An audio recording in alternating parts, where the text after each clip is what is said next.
జనగణనలో కులగణన చేయాలని కేంద్ర ప్రభుత్వం నిర్ణయించడం అభినందనీయమని తెలంగాణ సీఎం రేవంత్ రెడ్డి అన్నారు. హైదరాబాద్లోని జూబ్లీహిల్స్లోని తన నివాసంలో ఏర్పాటు చేసిన మీడియా సమావేశంలో రేవంత్ రెడ్డి మాట్లాడారు.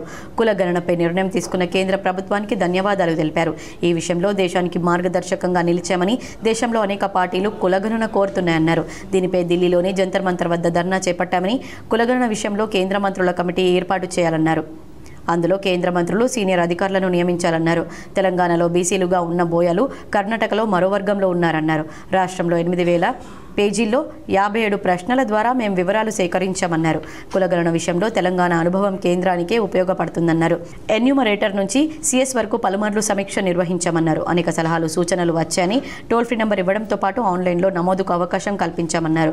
రాజకీయ పార్టీల ప్రమేయం లేకుండా కులగణన చేపట్టామన్నారు. తెలంగాణ మోడల్ తీసుకోవాలని కేంద్రానికి విజ్ఞప్తి చేస్తున్నామన్నారు. అన్ని రాష్ట్రాలకు నిపుణుల కమిటీని పంపాలని, ప్రతి రాష్ట్రంతో మాట్లాడి ఆయా ప్రభుత్వాల సూచనలు తీసుకోవాలన్నారు. ఈ విషయంలో కేంద్రం, రాష్ట్రాలు కలిసి పనిచేయాలని, స్పష్టమైన మార్గదర్శకాలు రూపొందించాలన్నారు. కులగణన పూర్తయ్యాక ఏం చేస్తారో స్పష్టంగా చెప్పాలని కేంద్ర ప్రభుత్వానికి రేవంత్ సూచించారు.